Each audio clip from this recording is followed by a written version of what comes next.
All right, class, we are going to discuss these financial articles that you read. You don't have to have a comment on each of them, but looking for some discussion, looking for some questions and comments. So the first article was former Goldman banker, the two most powerful concepts in math that go untaught, where a couple of his major points were, number one, math teachers as a group do not understand the role of compound interest in discounted cash flows in personal finance. Claim two, the financial infotainment industrial complex wants to keep us down. That was a long name. What's that? That was a long name. Yeah, the financial infotainment industrial complex. Then in part two, he kind of gave some examples of early investment for retirement.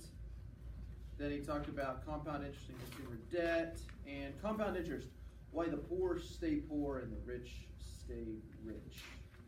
All right, so there's kind of like a little bit of a refresher. Yes, Janie. What is the highest annual compound return? Because it gave the example if you put 100 in and you were able to achieve 18%, but that seems unrealistic. Ooh, good question. Okay. You're asking about like in something that you could put money in yourself? So if I put money to the bank, what's the highest like that they have? Great question. Anybody know or want to make a guess? You put money in a savings account at a bank. It varies from bank to bank, but normally you're looking at around 1% in a savings account. Oh. So the 18 was. 18 is not going to happen if you're looking at a savings account. You might be able to get 2% if you have sort of like maybe, and sometimes they'll go 3 or 4% if you're lucky. If you like do a reoccurring deposit of like $50 or $100 or more every month. Like if you do that, then they'll be like, oh, you're putting money in on a regular basis. We'll give you a higher percent. Okay. Mm-hmm. 18% with banks, not going to happen. Okay. There are things called bonds, which you normally can get a better rate than a savings account. So bonds, and there's all sorts of different bonds. You can buy a bond from the city, or you can go to a bank and buy a bond, or a company and buy a bond. Although normally the company doesn't sell you the bond directly. You go to a business which sells bonds from companies, a financial institution. And bonds can range normally anywhere from about 3% up to, it depends on the bond market, I don't know, maybe 8%, okay? But there is a trade-off. The savings accounts are normally very liquid, okay? Which means you say, I want to take my money out today. And they're like, okay, here it is. Mm-hmm. With bonds, you're like, I want to take my money out today. And they'll say like, well, there's going to be a little bit of a penalty. But if you let it sit with us for 1 year, then we'll give you the full 7 or 8%. Okay, so now if you want to go with stocks, or even better, in my opinion, a mutual fund, which actually, rather than just buying stock in one company, you maybe split it up into about 10 or 20 or 200 different companies. So stocks and mutual funds can take you anywhere from you can get 30% if it's a really awesome stock. Okay, you can also get to negative 30% with stocks and mutual funds. Because don't stocks and mutual funds, don't they fluctuate depending on the market? Or? Well, there's two different things that we can talk about. Good stuff, and I don't mind answering these questions because this is, in all reality, if you get the ideas in these articles, then your next step is, how do I take advantage of this, right? How do I get that? And the answer is, not so much in the savings account. You want the savings account to kind of lock in your money so in case you have an emergency or something like that. You're like, all of a sudden, I need to pay this amount for what? But your stocks and your mutual funds are going to be good for your retirement, are going to be for your long-term investments and stuff like that, okay? Do they go up and down in terms of their value? Yes. However, fundamentally, one of the main argument is you don't lose money on a stock unless you sell it. Okay? The way that, and we can go in more depth in here in a few minutes, but the way the stock for the most part works is I buy stock in a company and I say, oh, you own some of this company? Can I buy some of that company from you? And she says, yes, I'll sell you some of that company. And I'll say, okay, I'll buy it for $1,000. I'll get one part of the company, one share of the company. Okay, so I get one share for $1,000. Okay, but then everybody who owns that company is a few weeks later, they're like, this company's not doing good. They're going to lose money.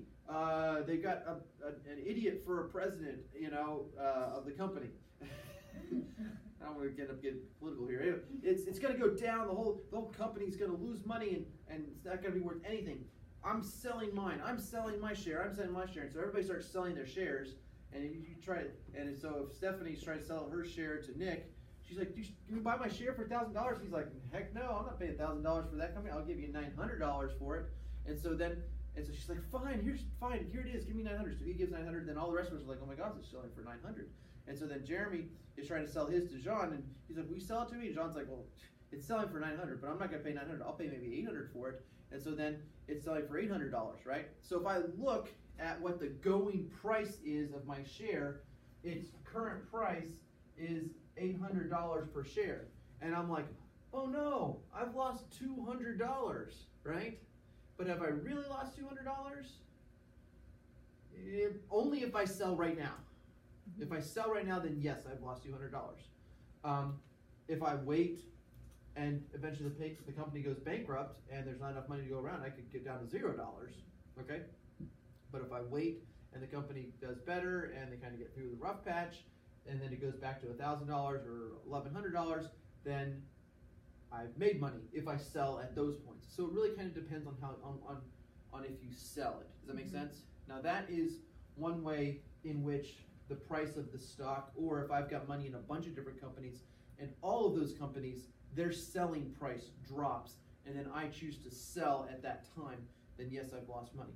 That's one way in which it goes down, but there's something else called dividends, which I can talk about in a second, but I saw some hands. I was going to ask, what if the company does go bankrupt and you don't sell it? Then what they do is they do something called liquidate the assets. They say, since I have a share, I'm one of the owners, okay? And let's say there's 10 other people and we all have one share, so we all have 1/10 of the company. They sell the property, they sell all the equipment, they sell any inventory they have in their warehouses, and they gather up all that money and they divide it up into 10 and they just give me 1/10 of it. Okay? And so that might not total up to $1,000. In fact, it probably won't, which is why the company went bankrupt. Okay? There's other reasons companies go bankrupt. They're much more complex. But that's what would happen. And everybody that was working there loses their job. And the people who were working there do not get any of that money unless they were a shareholder, unless they were an owner in the company. Stocks, bonds, mutual funds, the value of it can go up and down.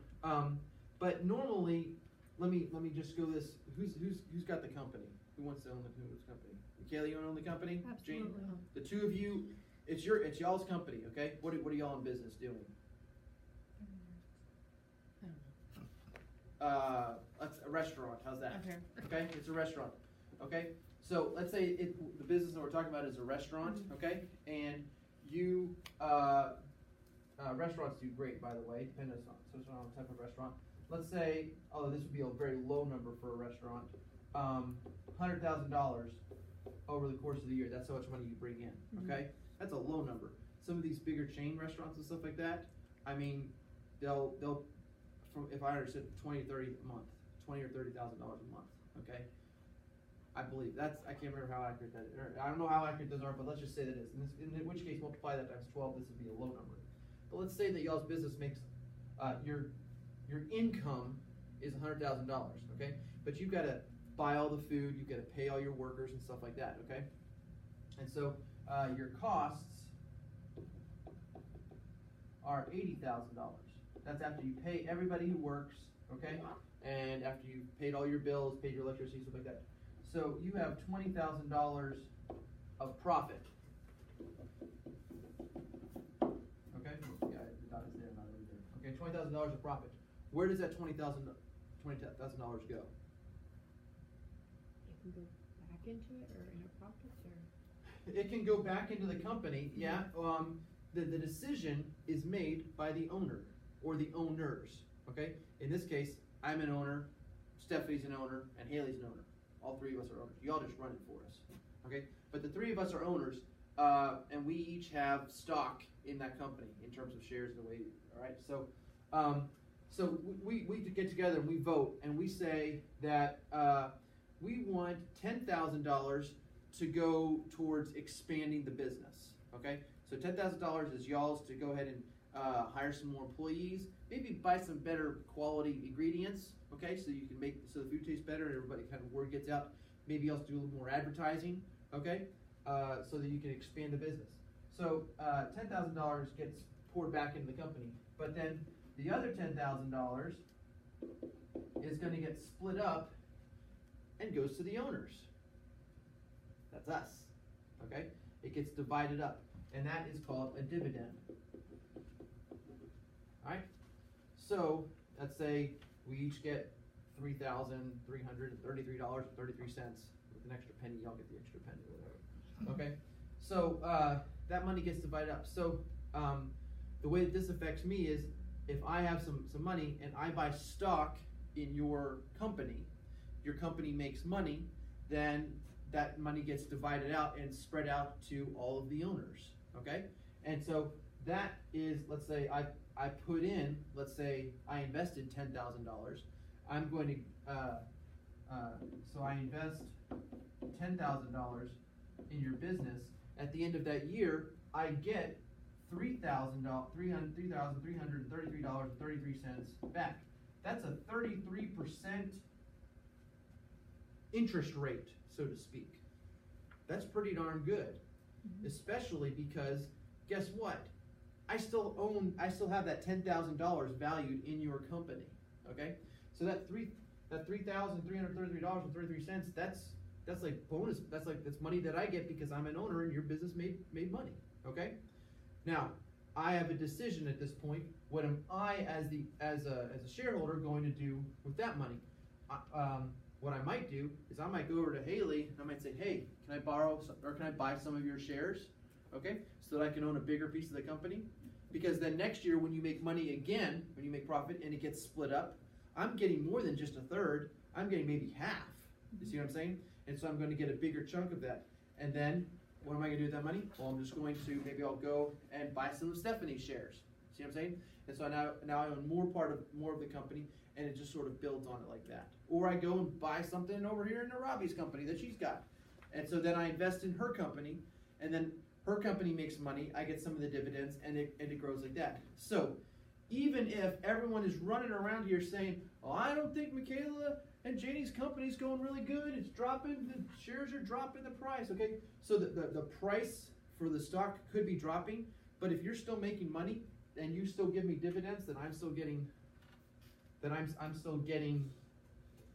a yearly payout, interest, so to speak. It's really not called interest when you're dealing with companies. It's called like a yield in dividends and stuff like that. But the idea is the same. I get money. If I reinvest it back in the company or in other companies, then the amount of money that I have invested grows, and then I get a piece of that. And that part, and if I reinvest that, then it gets bigger. And if I reinvest in that, does it make sense? So you're like saying, does the stock market go up and down? Yes, but if companies are making money, then I'm still getting paid, and as long as I don't sell my stock, then I'm doing good. Okay, that was a whole lot of me saying stuff. Y'all, talk to me. What are some? I need y'all to be sharing some things. Something that you noticed in this article. I guess we'll open it up, or to any of the other articles.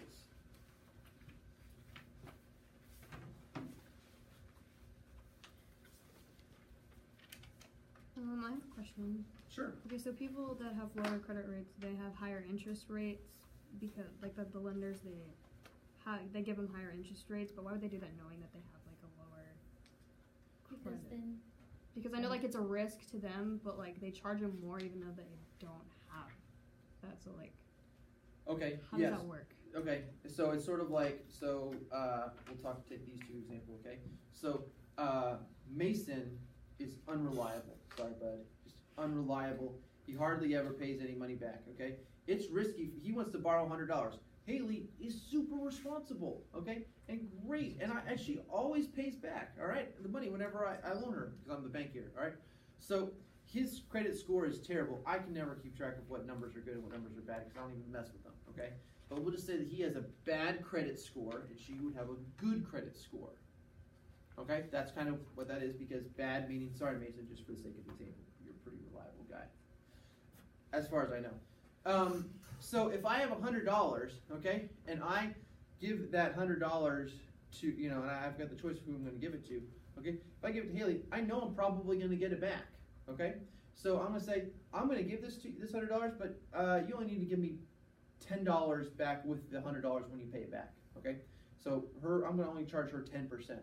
But Mason, I don't necessarily know if I'm gonna get all of it back. Okay, so I'm gonna be like, I'm gonna give you this $100, Mason, but you're gonna need to give me $120 back. Okay, all right, it's because you're kind of a risk. All right, and if you can't pay back all of it, then well, I want you to pay me back 120. Does that make sense? Because I guess the logic behind it is, he's probably, if he fails on it, he's probably only going to be able to pay a portion of it, and so like half of it. And so I want to so if he only pays back half of it, then I want that half to be bigger. I want to get paid 60 rather than 55 or whatever. Yeah, that makes sense. Okay, go ahead. But if he does pay it off, like Haley would pay it off like right away, then his credit score can it go up? Get better? Like get better. Yes, it can. So, yeah.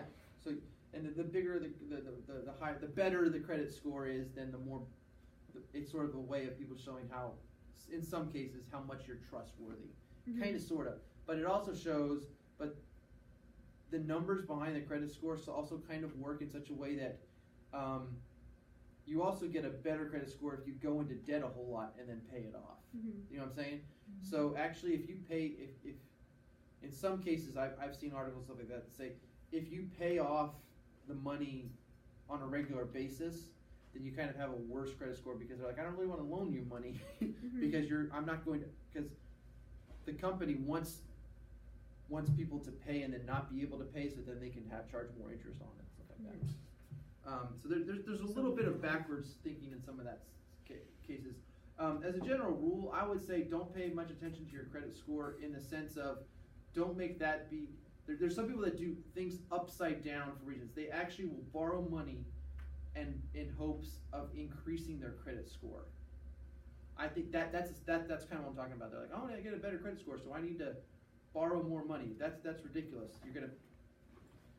That would be a situation where you're putting too much emphasis on your credit score. Okay, there are good reasons to put an emphasis on your credit score, because at some point you're probably going to have to buy a house, and houses are very expensive. Unless you have like $80,000 to $200,000 saved up, you're going to have to borrow money. In which case your credit score will play a role. Yeah. So, all right, good stuff. Michaela, thank you for that. Other comments from from the crowd here. Mason. So when can you exactly get a credit card? Like what age? Oh, I don't know. 18 maybe? No, 16? You can get a credit card at 16. Maybe not 16. Oh, now, that leads us to a good question. Does anybody know the type of interest rates that you get charged from a credit card? 3%? 12. 22. 18? Oh, no, now. 5? That's kind of a starting point. Oh my god. Okay? But if you're keeping up with your Alright. monthly payments, there is no interest, correct? Hold that thought. We'll answer that in a second. Okay? So 25% is your credit card. I have seen stuff that if you don't pay like They charge you the minimum amount, then they bump it up even more because you're a risk. So it can bump up to maybe 35%. It's the Okay? max. I don't know, there are some legal maximums that are out there for credit cards and stuff like that. Okay? So think about it like this. You put money into a bank and you're getting like 2%, okay? Then who owns the credit card companies? The banks own the credit card companies, okay? They're the ones who back it up, stuff like that. They're loaning money out at 25, 30%. Let's just say it's 30%. So this is the kind of the way that it works, okay? So, Mason, hardworking individual now, he has money he wants to put in the bank. I'm the bank. He gives me $100, okay? And say, hey Mason, at the end of the year, I'll give you $2 back for that, all right? But then Haley comes to me and says, I need to borrow money for my credit card. Da, da, da, da. I'm like, okay, I'll give you $100, right? But at the end of the year, you'll give me $30 back. So this is how banks make money. At the end of the year, she gives me the 100 back and the 30, okay? 2 of those dollars go to Mason, And then you. and I keep the 28. All right? That's how banks make their money, okay? Is because they're charging this much, but they're giving you this much. The only way to kind of start to tilt the odds in your favor and to take advantage of that compounding effect is for you to have money in bonds or stocks and mutual funds. That is one way. I will say this, there is another way, and that is for you to actually own a business yourself. This is kind of the way that I've kind of gone about these things because I'm really good at being a teacher. I've got a cousin, he's actually starting his business, he started business and he's been doing businesses since he was like in junior high or whatever, okay? And he's able to see, you know, it's more risk, more reward, but he's getting to see, he's the one with the business, so he's like, if he doubles his business, then that's 100% growth. You know what I mean? That's 100% return. If he triples the amount of, then that's a 300%. That's crazy, right? But also, if the business fails, then he could lose all of that. Okay? But if you're smart and you kind of know what you're doing, you kind of take that into consideration. If you want to be a businessman, if you want to start up a car wash or a laundromat or a restaurant or something like that, then that's kind of risky. But if you know what you're doing, you can kind of make it work. So anyway, that's a different way of kind of getting compound interest. And then whenever your business makes money, you don't go and spend it on a vacation immediately into Hawaii. You pour that money back into the business to help it grow. And that's how it gets larger and larger, okay? So, there was a question that you had, Jamie, about credit card. If you pay, because they have a monthly minimum that you need to pay. If you pay the monthly minimum or more, they don't charge an interest, correct? That is not correct. Okay. Okay, glad you asked that. Getting a book in the, oh, okay, yeah. Let's say that this month you spend $5,000 on a trip to Hawaii. You go on a vacation. Your family, this would be more, actually this would look kind of like me if I just like on vacation. I go on vacation in Hawaii, okay? At the same time, my family also spends on groceries, gas, and other things like that. We spend $2,000 on normal life stuff, clothes, food, and stuff like that, etc. Okay? And we put it all on the credit card bill. And so at the end of the month, I owed $7,000. Okay? If however much or however little I pay, now they'll tell me, hey, you can pay a minimum monthly payment of $500. Okay, and they'll say on the statement, and if you pay this, then you'll be able to have all this taken care of in 10 years. Okay, but okay, so I do my monthly payment of $500. So now I owe $6,500, right? The catch is I don't just owe the next month. If I don't spend any on the next month, it's not going to be $6,500 because they're going to subtract that from here. They're going to subtract that to get the $6,500, and then they're going to multiply it by let's just say it's 36% divided by 12 months. Okay, so they're going to multiply that by 4%, and that's what I'm going to have due at the end of the next month. It's the 6,500 plus the 4% off of it. But the 4% added onto it. Yeah, on it. Yeah. They're charging interest on any amount that I do not take care of and pay at the end of the month. Okay. So yes, great question. Because that is something they say, if you make the minimum payment, then they don't charge interest. No, they do charge interest on any amount that's carried over from month to But month. if you pay it all off every single month, yes, then there's nothing that's left. Then there's nothing technically that you're borrowing from them from month to month. So therefore, there's no interest rate. That's about the only way you can win with credit cards. Is that every dollar that you spend when they say, okay, by the end of this month, this is how much you owe us, and you pay every single bit of that back. So essentially, you're treating your credit card like a debit card. You're only spending money that you actually have earned, and you pay the whole thing off. Yes, absolutely. And that actually, by the reverse upside down sort of logic, doesn't really help your credit card rating or your credit rating. Because they're like, hey, we're not making any money off this person for interest. But if you let it go for a month or two and the percentages add up on those interest payments, and then you start paying off of it, then they're like, hey, yeah, your credit rating's going up. Your credit rating's going up. You want to borrow more money from us? Yeah. That's why I say it's a little bit upside down on the thinking, and why some people say, well, I just need to borrow more money so that I can increase my credit rating. Those are the reasons why it's not a good idea to be trying to increase your credit rating. The only way to win with credit cards is to pay it off at the end of the month. And for the most part, most people are not that disciplined to be able to do that. In which case, there are some financial advisors that say the only way to win at credit cards is to just not play the game, is to cut them up and not use them. Instead, use a debit card. That's so anyway. There's a lot of places that do accept credit cards that also accept credit cards, or that accept credit that also accept debit. But yeah, so the thing is, this is one of the things that he talked about, because he actually mentioned that. I'm like, hey, yeah, I'm just gonna do this 5,000, you know, and then at the end of the month, I say, well, babe, we're on a budget. We can pay 2,000. That's how much we normally pay off for a credit card. So I subtract 2,000, all right, and so now I'm sitting at 5,000, and people think, oh, I think that's okay. I'm just gonna carry a 5,000. I'm just got 5,000 credit card, you know, debt. Okay. The thing is that if I don't spend any money again this next month at all, then let's just say I now owe $5,500. And it'll keep increasing each month. And it will keep increasing each month. The problem is, there's not a situation where I'm not going to spend money during the course of this next month. I'm probably going to spend another $2,000 on my normal food and gas and clothes and stuff like that. So in reality, I owe that much on my credit card bill. And how much can I pay? Well, I can pay about $2,000 off of it, okay? But unfortunately now that means that my credit card balance at the end of that month is $5,500.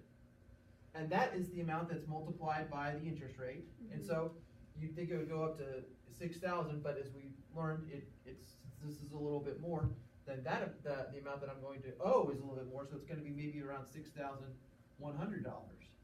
You see what I'm saying? And it's actually growing. And people say, well, I'm just carrying a balance. No, you're not carrying a balance. Even if I say, oh my gosh, honey, we've got to take care of this. We got to pay extra. And so we pay extra. All right, we pay $3,000 more. We've got to pay off. We just want to try to knock it down to 5,000. Okay, so of course I get I add the normal 2,000 on top of that we you know, and so we have 8,100, and I say we're gonna have to pay off $3,100 just to knock it down to that 5,000 level, because we want to knock it down to that 5,000 level. And we're like, okay, so we knock it down, and it's at 5,000. Well, guess what? It just repeats. It's going to be multiplied by that percentage rate. I mean, there's no way to really, you know, and we're just going to keep playing that game, which is, so in the end, I think they said in the article,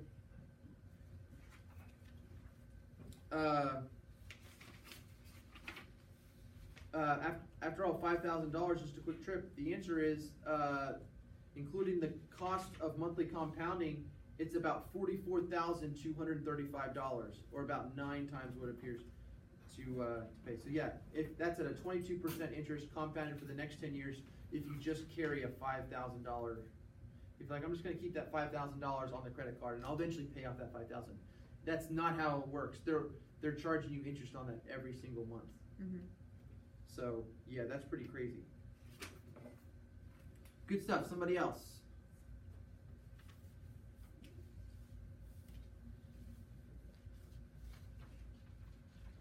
Something that you noticed or was kind of interesting to you, or had a question on.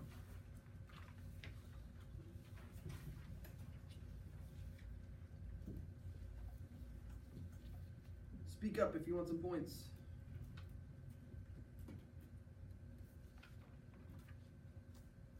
we got, Haley?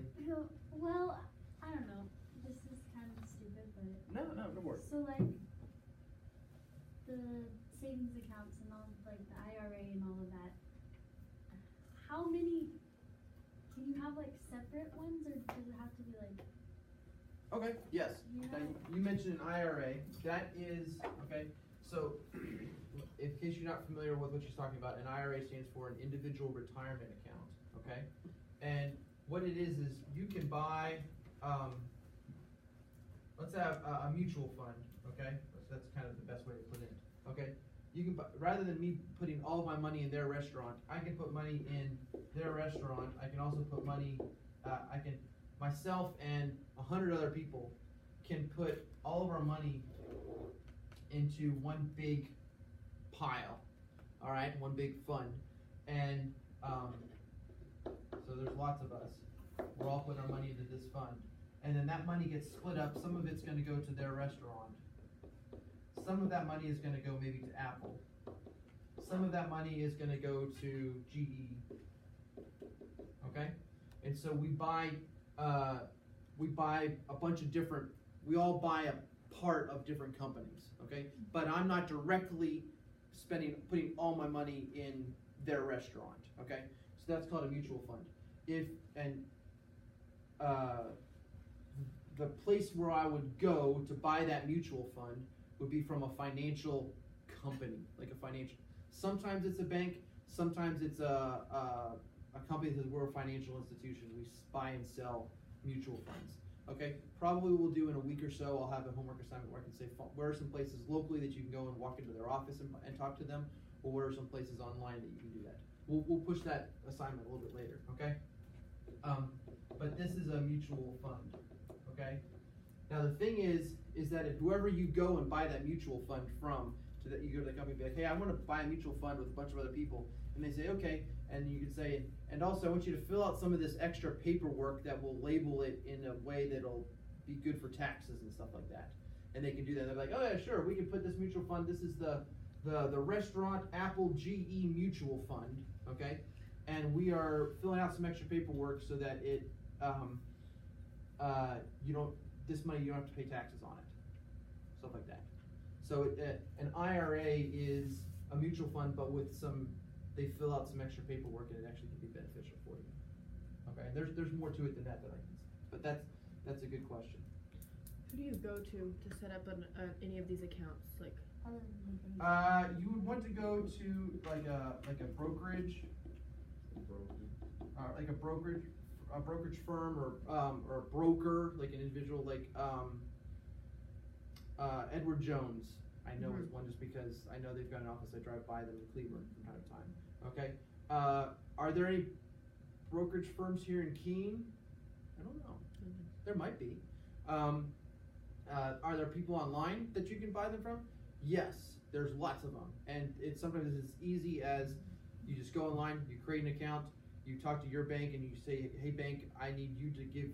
You can set it up where you can literally from your computer wire money from your bank to that mutual fund or the mutual funds. Okay, with that broker, and they charge you a little bit for it. Okay, and that makes a difference depending on who you go with. But some of them say we need $500, or some of them say we need $2,000, or for the minimum amount that you want. If you want to buy a mutual fund, or $50 is fine, and we'll charge you a percentage of stuff like that. So because they have to make money, all right. And you've got to take that into consideration. We'll have a homework assignment here in a little bit where I'll pose where you answer that question, because I feel like that's the next step. Where do we go to be taking advantage and being on the right side of compound interest? So yeah. I also have to be careful as a teacher if I say, well, I'd recommend going to here, because essentially that's at that point I'm giving financial advice, and that can be it's like I'm endorsing them. Yeah. You know what I'm saying? And they get business because I'm. Does that make sense? So I can't really say it, but what I can do is I can say, let's all look up in some of these and we can see the prices and stuff like that. There's one or two that I know off the top of my head, but even that anyway. So we can just do a quick search and we can look at some of that stuff. Other questions? Comments? Robbie, you got anything for us? Jeremy? last document, I noticed that, when it talked about cars and how like on commercials, sometimes you see, oh, 0 interest for blah, blah, blah. Mm-hmm. It said that it could only be for like a short-term loan or like a high down payment. It might not occur just because it said that. Right. There's all sorts of little extras at the end. Yeah. Right. Sometimes you see that, and I know y'all watch YouTube a lot more than television, so you don't get to see all these annoying car commercials that we used to see growing up. But sometimes they could say 0% interest, right? Is what they might say for 24 months or for 12 months or something like that. And normally what that means is that they'll give you the car and they won't make you pay it back with interest until after a whole year. And that's beneficial, right? It's beneficial in the sense that you don't have to, you get the car and you don't have to start making any payments on it for 12 But would months. interest be higher after the 12 months to like make up for the months they give That's, off? yeah, you gotta watch out for that. They say 0% interest for 12 months, and there's all kinds of ways that they can win at that. One way that they can win is they say, okay, we're gonna negotiate what the interest rate is in 12 months, okay? Mhm. And they think that if you were to buy right now, the interest rate might be like 7%. Mhm. But they're looking at the markets and they think that the interest rate's gonna go up to around 12 or 13% in a year. So that's a way for them to win, okay? They also have some of these deals that I've heard about, that is that if you miss a payment, if you miss any payment at all, then they back charge you for all the old stuff, okay? They say, oh, well, you missed a payment, we're now going to charge you interest for all of those 12 months that we never charged you interest on. Mm-hmm. And so that's kind of another way that they can get you. Or they just say, okay, well, you can buy it right now, and we're gonna charge you interest for 7%, but if you wait a year for 0% for this first year, we are gonna charge you 15% starting next year, and that's locked into the contract. Where they say it's gonna be at a higher interest rate because we're not giving you any interest rate this year. Is there a way that you could win at that? Yes, all off? you could pay it all off within 12 months, Mhm. okay? But if you're talking, the type of situations that this goes on is with a new car, which might cost $30,000 or $40,000, and it's hard to save up $30,000 or $40,000 in 1 year, you know, which is one of the reasons why they do that. I do need to let you know on the percentages for house loans. Okay, home loans can be anywhere from around. I'm not really in the market right now, so I don't really know. I want to say anywhere around, I'll say 4% to maybe 8%. Can't remember what it is. I got people I know that are buying houses. I should ask them. 4% to 8% is what you'll pay for a home loan, which is okay, not too bad. Okay, traditionally, back in like the 80s and stuff like that, home loan, the mortgage rate, which is what that is called, was around 12 to 15%. Mm-hmm. Okay, cars, like loans for cars and things like that, tend to be a little bit higher. They tend to be anywhere from like the 8% down to the 15%, or up to the 15% for car loans. You go to some of those payday loans places, okay, or you get you say, I've got my paycheck right here, my pay stub. Can you give me a loan? Or I got my you saw this a lot in January, February, tax loans. Like you get your taxes, and they say, oh great, we'll loan you some money right now. Those are in the 35 plus range, okay?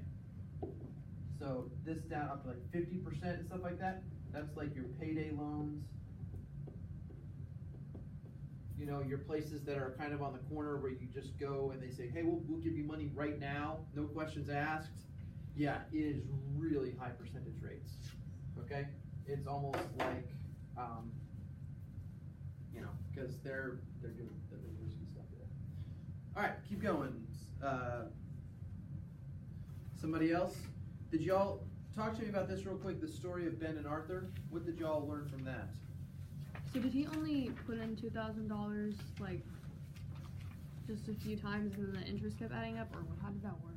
Yes, Ben put $2,000 in from the time that he was 18 up until he was 26, and every year he was getting 12% interest. Okay. Without putting anything else in. Without putting anything else in, and then he just let it sit in it, and from year 27 until he was 65, it got 12% interest, and they got 12% interest on that, and then 12% interest on that, and then 12%, see what I'm saying? Mhm. And so you can see how it grows. He didn't put any additional money in, okay? And it grew to 2.2 million. But he'd have to put it into like a mutual fund or a stock or something. This isn't a savings account. That's exactly correct. Yes. He put in at 12%. 12% is for me is hard to get because I am kind of careful when I invest. I don't want to kind of invest in stuff that's really kind of up and down a whole lot. I shoot for 8, 9, 10%. That's kind of that's my comfort level. Some people want to go for more risky investments and they can get 15, 20, 25%. One of my friends, he invested in some stuff that was sort of like, it's called emerging markets, like places where they were starting businesses that hadn't had businesses before, and he was getting like 30% plus, okay? But then there's some years that he just didn't get any at all, okay? Maybe it balances out, I don't know. This example is just a touch extreme because 12% is a little much. Like I said, 9 or 10% I think is a much more realistic, obtainable goal, even with someone who's kind of careful like me. But they really kind of wanted to show the power, and lesser values would be different. $2,000 is hard to save up in that when you're in that age from 19 to 26. We did the math earlier. That's something like $160 a month. Mm-hmm. That's hard when you're trying to save up for college, or you're paying on college, or you're paying bills and stuff like that. But any amount that you can start to put forward is going to put you on the Ben side rather than on the Arthur side. And it's really sad is that, I mean, in all honesty, Arthur's doing great, okay? I would not say, Arthur, you're terrible. Now, it does suck that he spent, from age 27 to 65, every year he put $2,000 in there, and he still didn't get to the point that Ben got to. But Arthur's better than, I don't know, the next guy down here, Charlie, who starts saving up when he's 40, or starts thinking about retirement when he's 50. Mm-hmm. You see what I'm saying? Because at that point, time's not on your side, okay? Yeah. So, there it is, saving only $167 a month, they said it right there. So the younger you are, the better it is to start doing it. Yes, because time is on your side. Because it's got one extra year to grow, and then to grow again. Look at Ben. When he's 27 years old, he's sitting on $30,000. Yeah, but you can't do anything with that. Like, you basically have to wait till you're 65 years old and then you get like $2 million. Right. I mean, you can pull it out at any point there in between, but yeah, the idea with retirement money is you put it away and then you just don't touch it. Mm-hmm. You don't say that's money that I can pull right now, because anytime that you pull out right then, You're losing. yeah, that's preventing you. And the idea is it's this whole idea of delayed gratification. Is I'm putting this away right now to be able to help for save up for my future, okay, or save up for my children's future, Yeah.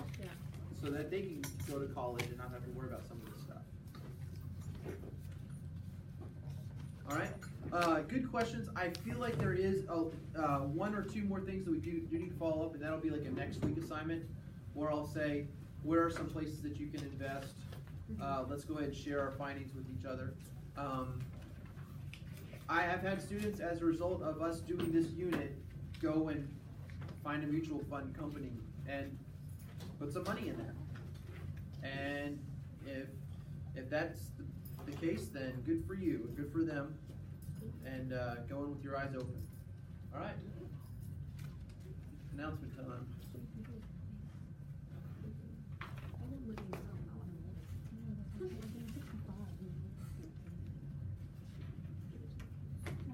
Michaela, you can stop that recording.